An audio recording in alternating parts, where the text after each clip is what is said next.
Thank you for that wonderful introduction. I'm having an out-of-body experience because I've never been in this part of the auditorium before. I was usually sitting somewhere right in the middle of that middle part. And so this is very strange. I've given talks lots of places, but this is really uncanny for me.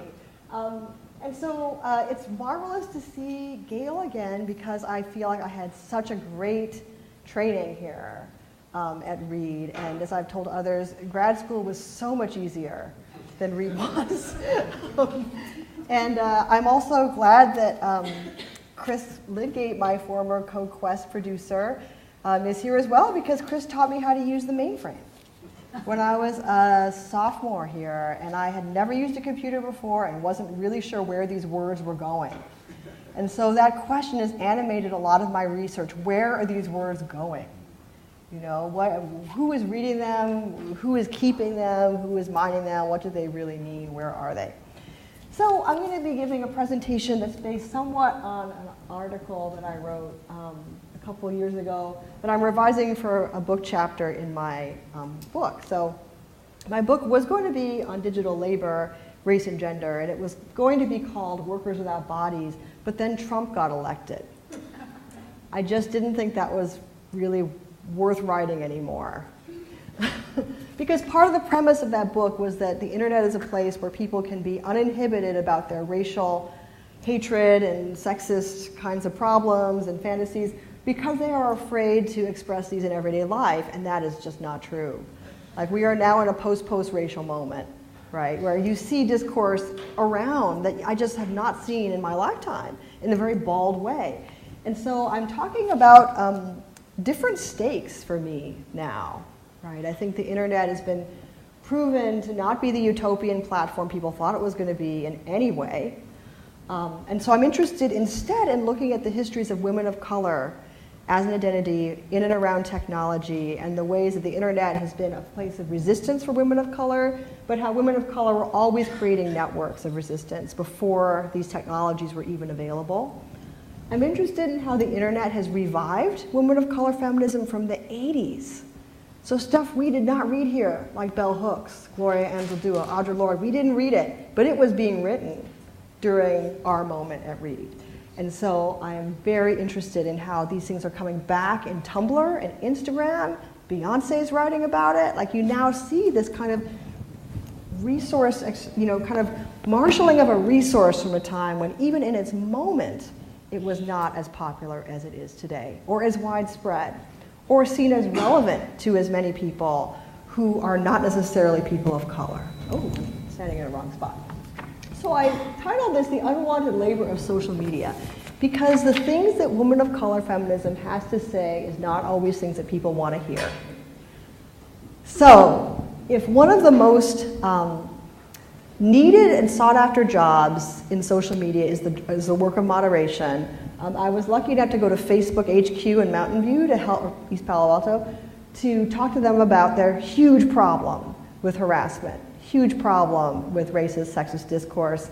And they said, oh my gosh, like, we're hiring engineers every day, but we really have the biggest need in moderation. Like, we are trying to hire as many people as we can get for that. We just can't seem to hire enough. It's a serious, serious problem. So I'm interested in how moderation is happening all the time, but we call it call-out culture. And it's often kind of demonized as being unwanted or aggressive behavior in and of itself. So I was looking at some communities of women dating from the AOL period when there was venture community management, meaning volunteers. Does anybody here remember AOL? Maybe a few people do. Okay, well, AOL used to be a service that you would buy per hour, and it was expensive. So one time I tried to download like a picture, and I had to leave the computer on all night, and I got a massive bill. And so AOL would let you have free access if you worked as a moderator. And that sometimes involved homework help, helping people use the service, giving them information about what they could and couldn't say. There was always a live moderator in an AOL chat room. There were thousands of these people. And so I'll go into that case, but there's been a long history of unpaid moderation to make the internet usable for people, especially in the 90s when it was trying to be family friendly. So AOL was seen as a place where you could send your kid, and you wouldn't have to worry about something they might see or what might happen to them. The free internet, open internet, I'm totally in favor of it, but clearly moderation has to change to deal with this. So I'm just going to read to you from what I'm working on right now, and it will eventually appear in my book. So it's such an honor to give the Eddings Lecture because science fiction has animated everything about digital technology development. Really, if you think about anything, a science fiction writer has been there first. So Minority Report, co-developed with MIT Media Lab, predicted the iPhone, right? Haptic interfaces were kind of being, happening in fiction before they were happening in life. Recent TV and film programs and tech such as Humans, Ex Machina, She, Blade Runner, I mean, there's so many, you can go back, really show us what will happen when machines can become sentient. That is to say, they will become slaves. Today, we see the future of work debated in articles like, robots will take our jobs.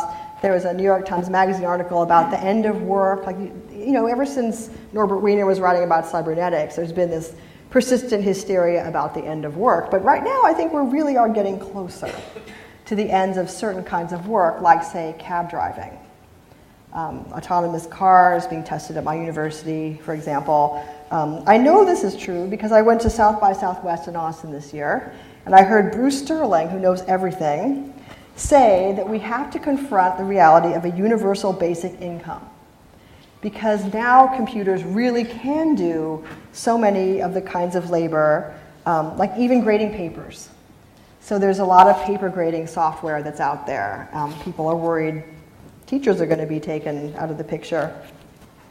However, the last form of labor that can't be automated is being with, being in connection. So I think a movie like She, which is about falling in love with your female assistant, your avatar assistant, tries to imagine that last horizon where you can automate intimacy with Scarlett Johansson, right?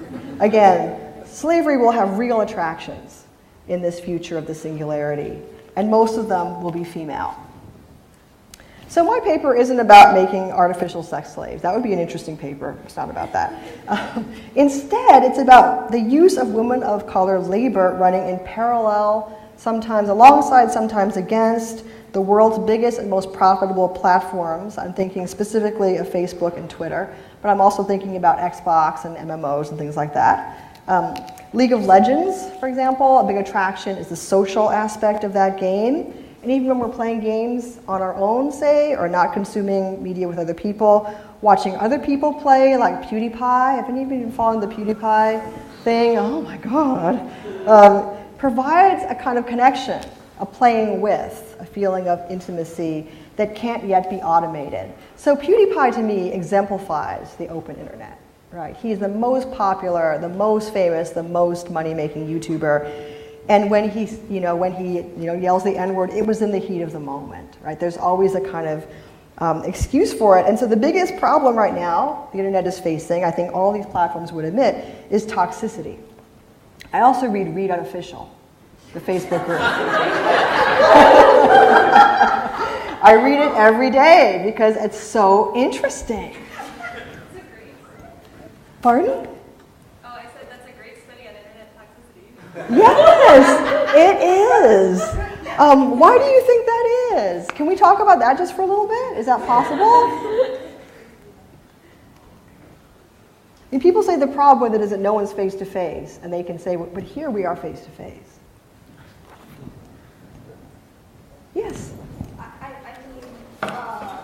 One thing that I've noticed with the Read Unofficial group is that people are still responding to a single conversation that happened last year,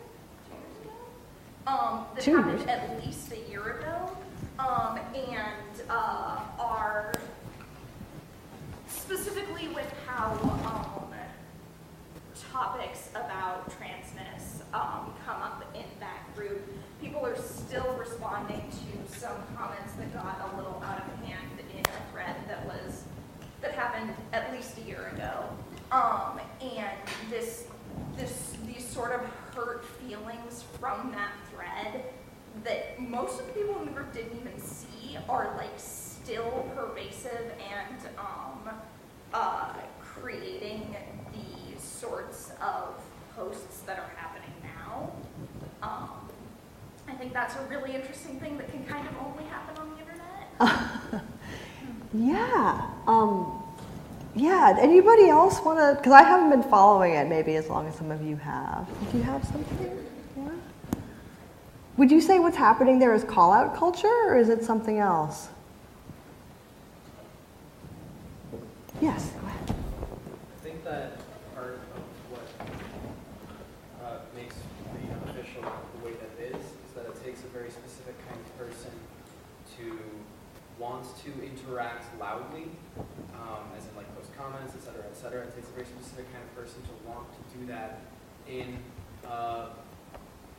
a setting that is supposedly dedicated to a society or a subculture, breed, that while they are a part of, they might be 30 years away from or 40 years away from anything like that. Like the kind of person who graduated, say 25 years ago, and still really wants to have a hand in what's happening on campus is the same kind of person that yells at people on the internet. That should be the title of my book, Yelling at People on the Internet. I think that's exactly what I'm seeing. There are mutual accusations of fragility in particular. And so I'm going to talk a little bit about fragility and like the etymology of that and what it means to imagine racialized fragility, like I've seen people talk about white fragility. It's kind of the inability to take a punch, which as a Buddhist I'm opposed to in every way, but also the idea that the internet is a place to learn to be less fragile. So I think celebrating humanity in the face of extreme automation of all kinds of things is partly about claiming fragility as an identity, right? As opposed to saying we need to become more machinic, right? Learn how to toughen ourselves so that we can't be hurt as much, because if anything, going forward, I think that human capacities are going to be more precious than, say, the ability to lift heavy objects or to do calculations quickly, because we are no longer needed for those particular jobs, right? So I'm going to do a very, kind of typical scholarly thing and make you look at a picture of a 1949 document. And this is a letter that Norbert Wiener, the author of Cybernetics, and probably one of the grooviest, cybernetic roboticist guys to ever live, wrote in 1949 to the president of the United Auto Workers, Mr. Walter Reuter. So you can't read it, and I'm sorry. This is how PowerPoint is. I'm just going to, pull out the part that matters, which is he warns Mr. Reuter of the problem of automatic machinery and its social consequences. So he was not really paid much attention to. He says, I'm a math professor at MIT. You probably don't know who I am, but I really need you to listen to what I have to say. He said he had been asked by industry to tape, quote unquote, his words, a machine that could replace human labor in factories. And he writes he refused this job because he saw it as the ethical obligation that he had towards other humans, not to eliminate their jobs. So he writes, the very pressing menace of the large-scale replacement of labor by machine, not in the level of energy, but of judgment. And this appears a lot in The Human Use of Human Beings, which was the book he wrote after Cybernetics. So he had a stage and he was using it. Cybernetics was widely read. And so he writes to Reuter right before the publication of The Human Use of Human Beings, saying, I'm going to write a book explaining to you why you need to care about this. He sees automation as disastrous for the auto industry. He says, it is bound to eliminate many jobs, quote, within 2 years. Well, that was crazy. But he was right in a different way. It didn't happen that quickly, but it did happen. A lot of automaking is now automated. But his fierce insistence on judgment as the province of human beings and mere energy or repetitive behavior that can be taped, or as we'd say now, programmed, as the realm of computers or robots revealed two important concerns he had that I think we still need to have. The need for policies that would protect or reserve humanity's decision-making abilities, including the decision or the judgments around feeling, right, which machines can't really have. And the knowledge that those who are unable to ascend into those jobs will basically be doing the work of machines, as Norbert Wiener said, they will be slaves. So in the text of The Human Use of Human Beings, Wiener wrote, "Let us remember that the automatic machine, whatever we may think of any feelings it may have or not have, is the precise economic equivalent of slave labor. Any labor which competes with slave labor must accept the economic conditions of slave labor, which is to say, a total lack of advantage, right? No purchase whatsoever to negotiate." Facebook is one of the largest advertising companies in the world. People think of it as a social media platform, but it's an advertising company. I mean, that's how they make their money, as is Google and most of these companies. And their value is constantly threatened by their need for human judgment. It's one of their biggest expenses, is paying for moderation. Identifying and calling out objectionable content, because machines can't do that yet, right? They can filter out specific words, but they can't really watch videos yet. So just 2 days ago, I think it is, Facebook announced that it was going to put even more time and money, hire 3,000 more moderators to their existing team of 4,500 to review and remove content that violates its community guidelines. Now, notice how sovereign Facebook is here. Not guidelines around, say, sexual harassment, racial harassment, instead their community guidelines. As Facebook says, they enforce their rules by a mix of automation and human review. So they're going to create an appeals process for content deemed ineligible for ads. What's interesting here is that the labor of human content moderation is again depicted right alongside the labor of automated moderation.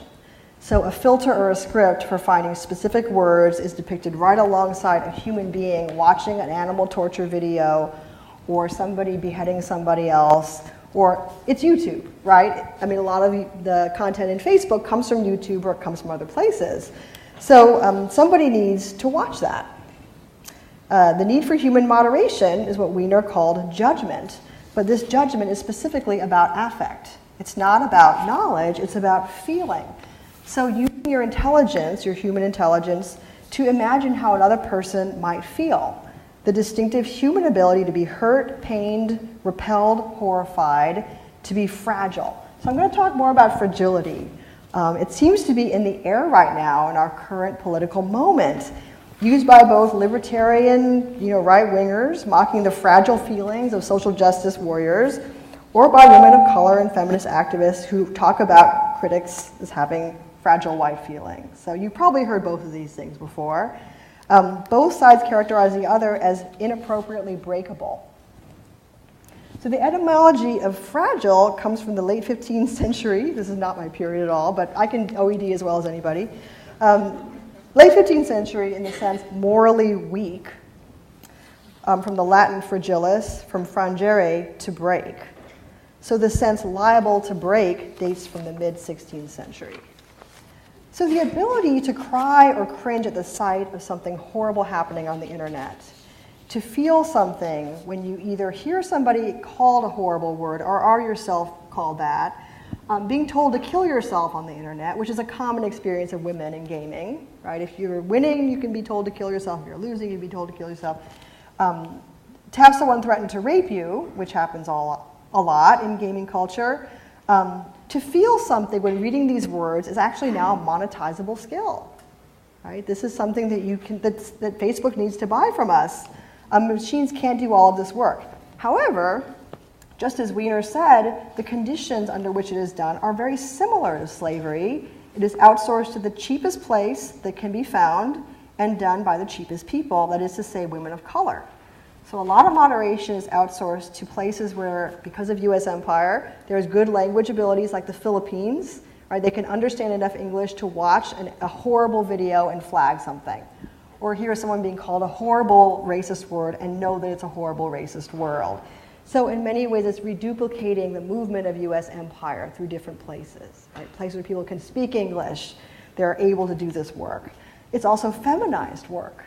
Content moderators are more often than not women, just as during my noon talk I talked about semiconductor production as almost all Asian women, and before that Navajo women.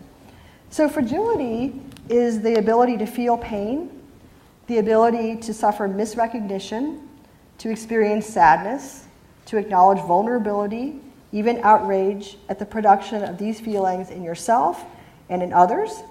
Therefore, it is already feminized and despised within, especially meritocratic cultures, where performance is supposed to be the main thing at issue. That is to say, cultures of things like video games, which seem to measure merit and reward it in very empirical ways. So the title of my talk, Gaming's Cruel Optimism, uses Lauren Berlant's formulation of the particular investments in the good life, post-hypercapitalism, that can in fact prevent the attainment of this life. So how is it possible that we have such incredible social inequality in this country, such incredible unfairness, and so much belief in the value of winning, right? How are these two things possible to hold in your mind at the same time?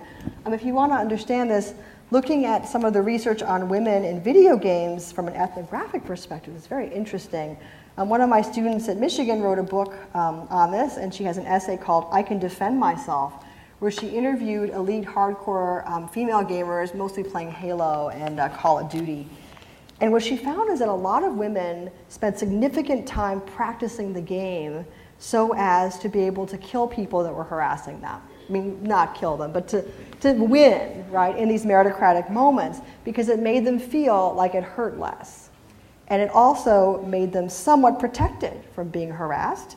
However, what they found was that when school or social life or having kids got in the way, they were right back where they started, because the level of practice you need to be really competitive at Call of Duty is a lot. Like, you can quickly lose your competency and not be the best at it anymore. So when the consequences of not being the best mean being harassed all the time, you can see why women might not want to be in that space. So today I'm not going to be talking about the computer side of this so much. There's a lot of cool work being done at the Berkman Center at Harvard about automation and how to do better filtering or automation. And I'm not going to talk about professional moderation, though there's some interesting ethnography work being done around some of the traumas of being the person who has to watch all the flagged YouTube videos. What is that job like? People don't tend to stay in it very long. Instead, I'm going to be looking at free-range moderation, volunteer moderation, which is to say the kind of moderation that's very controversial because it is human and not machinic, that feminists and women of color Callout Culture provide. So I'm expecting you to argue with me. This is Reed. So I'm just going to put the argument out there and talk about it. So the history of moderation is a history of volunteer moderation that has become gradually monetized moderation or commodified moderation. So this is a group of professional moderators called the Metaverse Mod Squad, and it was founded by a woman who was originally an AOL moderator. So she was originally an unpaid volunteer moderator, and she started this company that would do things like accompany Newt Gingrich into Second Life. So it's an older company. Second Life, as you know, was a place where people thought for a while they had to appear when they were campaigning. And they knew Newt Gingrich was going to get spammed immediately by everybody. So they took money from him to go with him into Second Life and stand near him in black suits to guard him from other avatars. Those were the days when we thought Second Life, everybody had to have a Second Life campus, by the way. I don't think Reed did, but a lot of places did. They had islands. But look how feminized this is. It's really interesting that the Mod Squad is more like a yard duty, right? It's content moderation, customer support, crisis management. And they have been criticized a lot by how little they pay. So Metaverse Mod Squad is a profitable company, but part of what they do is they offer people the chance to work at home, and it is mostly moms. So they identify their labor force as moms, women who can't leave the house because they're home and need the flexible hours. So this is the early gig economy, right? This is the beginnings of what's going to be Uber, it's going to be Airbnb, and so on. And so when interviewed and asked why she pays so little, she says, it may not be a lot for someone in California, but it's a decent salary for a stay-at-home mom in Wisconsin. So this is out insourcing, right? Finding the cheapest people in the cheapest place in the US who still understand English and can understand, you know, what's objectionable about this content. So it's a kind of race to the bottom, you know, in domestic space, which I think is the logic of you know, internet generally, but really, really out there in this case. So I also want to talk about these volunteers, because I know people don't remember. They were very, very enthusiastic, wonderful people a lot of times. AOL Volunteers did so many things to build that company. They were great advertisements. They did a lot of tech support. Many people had never used the internet before. So like Chris had to do with me, sit there with the person, tell them what to do. Don't do that, do this. If you do that, you're gonna lose all your stuff. As I mentioned, a lot of it was feminized labor, like homework help or telling someone, hey, you're being really rude right now. We don't do that here. So no all caps, okay? Or don't use that word in here. And they sued AOL because they were all fired on the same day when AOL decided to go to, from an hourly model to a monthly model. So once they were competing with other ISPs and not charging by the hour, but instead having to charge by the month, they weren't making as much money. And they decided, you know, we don't really want these people around. They think they're going to get jobs. We're never going to give them jobs, though they had implied they would give them jobs. And they just didn't want to deal with them anymore. So they just said to everybody, you're fired. So many people had put in thousands of hours into this moderating work, and they sued them, and they kind of won. But it took a really long time. It took almost 10 years for them to get a settlement from AOL. What they really wanted, from what I can tell, was not so much the money. It was the recognition that they contributed to a community. They had prevented a toxic experience for many people. So what they wanted was recognition of the contribution, the human contribution, not the machinic contribution. Because machines can't do a lot of the things that the moderators did. And once they were no longer needed, they were gotten rid of. So, you know, Wired, the most libertarian publication in the world, was actually kind of sympathetic. I was really surprised because Wired hates, you know, feminism. They really do, like they're really against it. But even they had to say AOL was running a cyber sweatshop. Right? They were nagging people about not doing their hours. They were not compensating them in any way.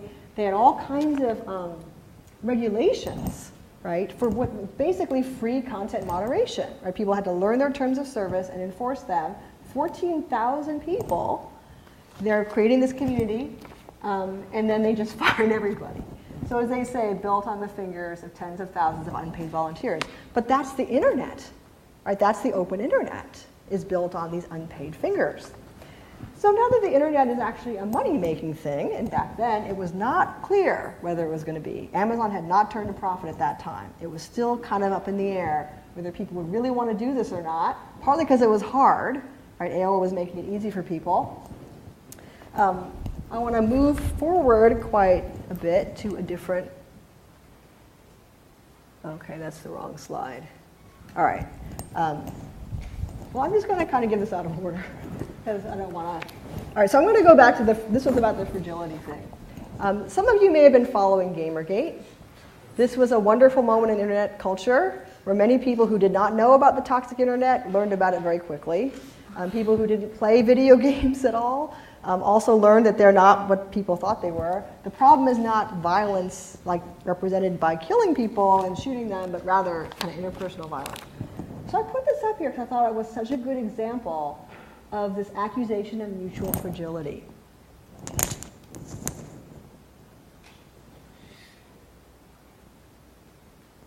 Yeah, so I really like this quote because the idea that calling people names is an injurious act that people of color or women impose upon people who are treating them badly because of their race and gender, right?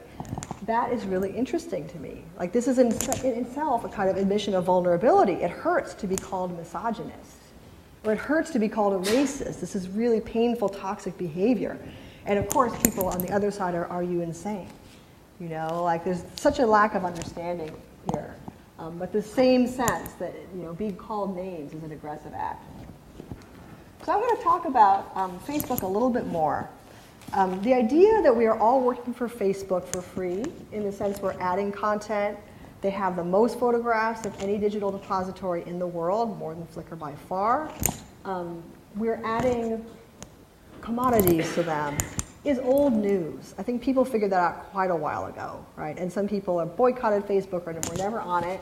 But this was a scandalous thing to Marxist cultural studies people. Like, oh my God, this has been happening, we should have known. I'm kind of sympathetic to that, but not really.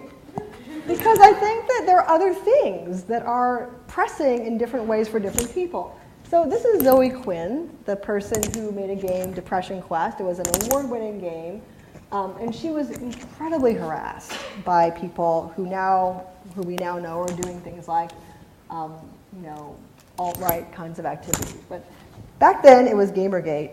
So she started getting emails saying, I saw your game on Greenlight and I hope you kill yourself. Her dad got some death threats. She still gets death threats today. So this is a really good example of the kind of persisting toxicity of game spaces in particular. Kishana Gray is a games researcher who studies black queer gamers on Xbox. And she has a new article on Twitch TV, and she was looking at black Twitchers. So African-American gamers who have Twitch channels. And she cites a typical post from that platform, quote, "You get upset over words? Grow up. I won't tell anyone to not be offended, but I'm inclined to believe that most, if not all, of these messages are meant to be vulgar for the sake of it without having any actual malice behind them. Yep, just anonymous morons really not getting worked up about."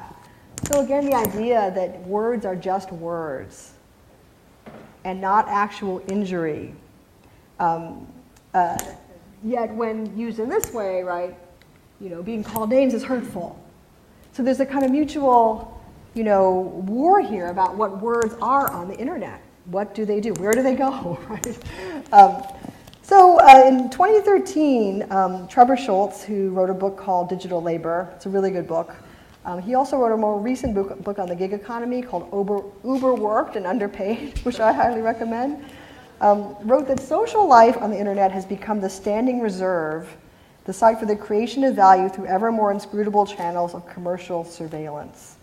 So that's a reference to Heidegger, the idea that society is a standing reserve. It's a resource for other things to happen. I read this in dialogue with Craig Wilsey's work. He's a sociologist who writes about the mushrooming kind of growth of prisons in places where there's low unemployment. There are many states in the Midwest and the South where prisons are the main source of employment.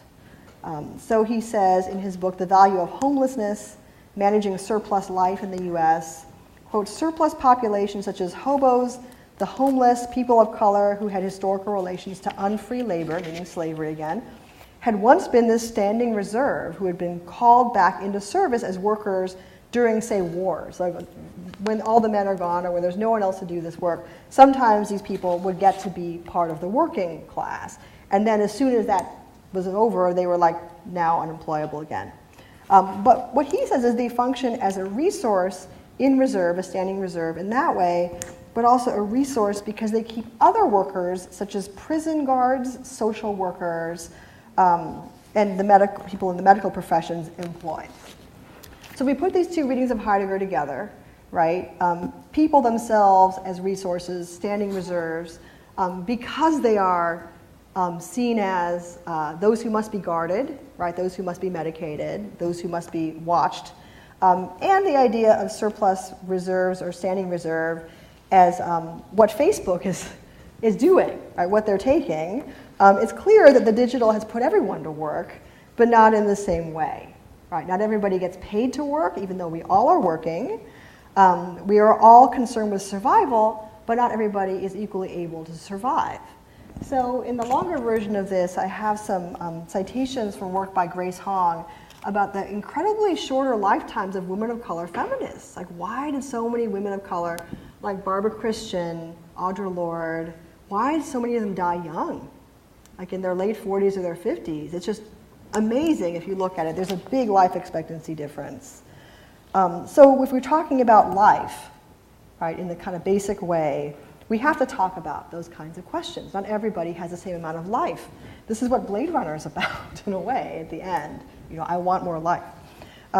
So because platforms are made up of humans, callout culture is a form of unrelated guerrilla moderation, uncoordinated guerrilla moderation that's envisioned both as self-defense. I think a lot of people on, Read Unofficial see themselves as defending themselves, or maybe defending others, and as self-production. right? I'm making myself, making my identity in this space, that lay bare the stakes of survival for marginalized people. And it's a side of culture that defines this work as not only not work, why are you on Facebook and not working, right? But as deviant and criminal, why are you attacking people? So I've seen both of these arguments. You know, if you were really serious, you'd be out doing something. And you know, you've lost all of your claims to be listened to because you're acting like a criminal. You know, people are being thugs, they're doing this the wrong way.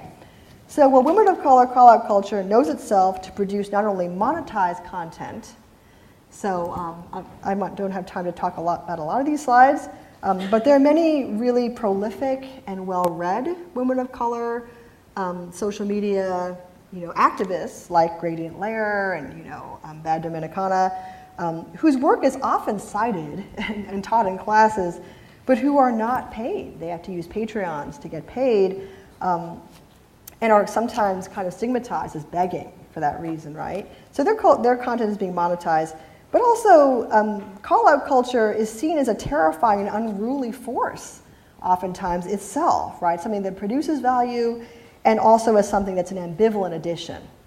So canonical writers like Audrey Lord, Gloria Anzaldúa, Bell Hooks, and I would add Janet Mock, kind of newer voices here, animate women of color feminist call-out culture as a political and a scholarly movement, which I think is very interesting, and provide a pretext for considering women of color call-out culture as work. Right? It might not be paid work, but it's productive labor. So, you may recognize this lady. In 1982, Audrey Lord gave a speech at Harvard on Malcolm X Weekend. It was the year before Donna Haraway published the Cyborg Manifesto. So for me, this is super hugely important years, maybe not for everybody, because the Cyborg Manifesto really centers around the crucial labor of women of color and their nimble fingers making the technoscience industries, which were still made by hand, right? Making circuits, making computers. So Audre Lorde is not a technoscience person by any means, but in her speech to the Harvard, I think it was the black students of Harvard in 1982, she said, quote, "Survival is not a theory." And her speeches are collected in some of her writings, so I'm just reading from that. "In what way do I contribute to the subjugation of any part of those I define as my people? Insight must illuminate the particulars of our lives, who labors to make the bread we waste, or the energy it takes to make nuclear poisons which will not biodegrade for 1,000 years, or who goes blind assembling the microtransistors in our inexpensive calculators." So she was asking these students, she was kind of calling them out, like, here you are at Harvard using calculators and, you know, living your life and being, you know, pulling yourself up, but who had to do what in order for you to do that? So this is early call-out culture. Right? I think it's kind of great that it was about digital labor, too. Like she was thinking, whose digital labor had to happen for this to occur? So when we look at digital labor now in spaces like Xbox, you know, League of Legends, social media, they're often spaces that deny marginalized people the refuge of identity-based politics because feminism, third world liberation movements are just often so roundly mocked, right? And even when people try to use hashtags to make those spaces, often they're invaded and mocked and harassed. So this is the knowledge economy that we live in. It was a knowledge economy that Norbert Wiener was really, really scared of. I think he thought it would immiserate workers and make them have no ability to organize or have political influence, right? And maybe he was kind of right. People don't tend to be able to organize well along those lines anymore. So we're in the knowledge economy he was worried about. He was worried because those who lack knowledge, those who have only their quantified selves, their data to give to places like Facebook, which are data mills, those who are only valuable as commodities for other people to guard or to counsel or to medicate, again, nothing of their, so what role can they have to play here? What kind of theoretical framework can we have to understand them, given the post-cybernetic moment? So like Norbert Wiener, women of color call-out culture resist the reduction of the human to mere energy without judgment. Right? There's really a sense of acknowledging feeling, which is, again, the only thing we can't really make machines do. In The Value of Homelessness, Managing Surplus Life, sociologist Craig Wilsey predicted and described the making surplus of people by machines and the inevitable feeding of those people into this place where they are the last resource, where they deploy the last resource that they have, right? The ability to make labor for others. Vicky Mayer's book, Below the Line, which is partly about how television's made, it's partly about how TVs are made in Brazil. It's a really interesting book. She says it illuminates the hidden labor of people who not only produce things the industry needs, but also produce themselves in the service of capital expansion. So what is gaming, what is digital media and social media, but producing yourself for the benefit of someone else? I mean, that's what it is. PewDiePie makes $6-7 million a year, basically letting people watch him scream and, you know, emote a lot about playing games. Like, that's what he's selling, is his, like, consumption of games. So I'm going to talk a little bit, okay, so this was badly timed. This is from Sister Outsider. If you have not read it, I really recommend that you do. And part of it is collected speeches that she made. So this is from a speech called Learning from the 60s. So it's interesting to me how this thinking about platforms and where they come from, the ethics of electronics, works its way into this admonition to think about where things come from, right? Who gave so that you could have this, the interconnectedness of things. And so a lot of systems thinking, again, like Norbert Wiener, is kind of in that mode. So I'm very interested in both organized and non-organized forms of call-out culture. So Heart Mob, I don't know if any of you have heard of it, but it was created by a feminist collective of software makers who live near me in Ann Arbor, called the Sassafras Collective. And it's an app you can put on your phone that lets you know when people are being harassed so that you can go in and intervene. So it may be that someone on Twitter is getting dragged, right, or getting beaten up in some way, or someone has been doxxed. So you can contribute something to protect that person. It might be just going in there and posting something supportive. It might be contacting them with a DM and saying, hey, like, I see what's happening, that's really wrong. So it's leveraging the support of bystanders, because often you see something horrible happen. You know, someone is wrong on the internet, like that's always happening, but somebody is being harassed on the internet, what can I do? Heart Mob allows you to both ask for support and to give it in a somewhat protected way. So here's a kind of flow chart of how it works. In some ways, it's interesting, kind of recuperation of helplines everywhere. You know, these people, you know, this is their side job. Everyone has to have a real job. So Sassafras Collective, I think, has got a lot of experience with, like, moderation for pay. So they're trying to kind of weaponize that a little bit and open it up to people for different purposes. And so here's another example of what it's supposed to look like and how you're supposed to do it. So it's almost my time, and I really want to hear what people have to say. Like, I realize this is not an opinion everyone's going to have. So I'm going to end by talking about another social movement that happened, I think it was 2 years ago, called This Tweet Called My Back. And it's clearly a reference to This Bridge Called My Back, a classic feminist text from the 80s, which went out of print briefly and then came back into print. And it's a number of social media activists who had decided to organize a strike because they were getting harassed so much, right? It was just untenable, like death threats, doxing. And so they decided to organize a social media blackout under this hashtag, This Tweet Called My Back, to call attention to the labor they were doing to create conditions that were hospitable to women of color, who are often harassed, while themselves being totally, totally harassed. So this appeared in a journal called Modelview Culture that tries to deal with this question of, you know, how diversity can happen in the open internet. And here's what they had to say.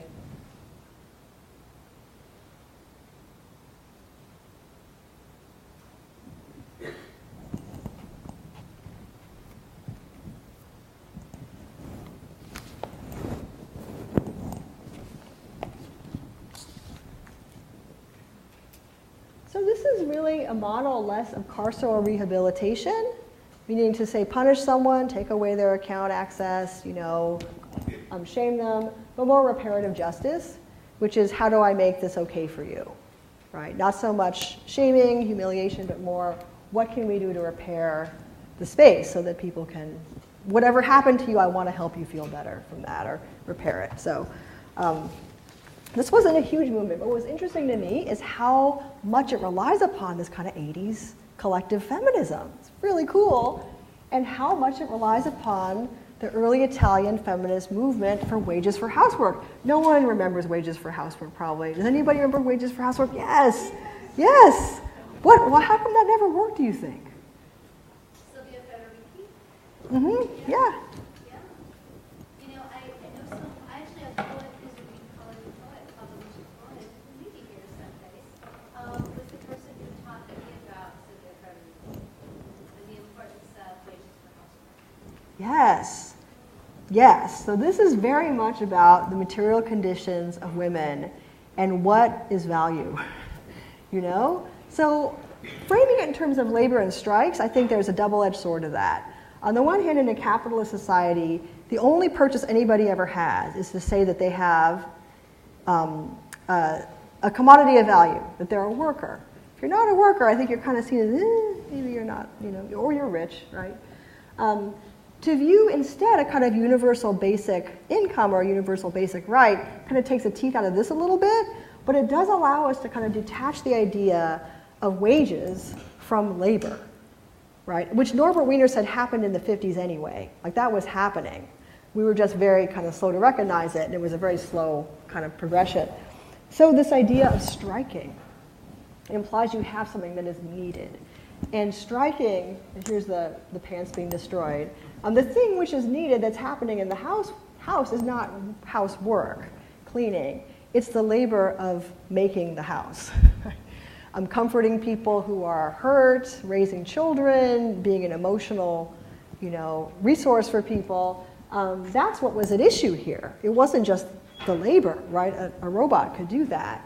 It was also the sense of immiseration, that this labor is immiserated, it's never reciprocated, or it's never given credit, it's devalued, right?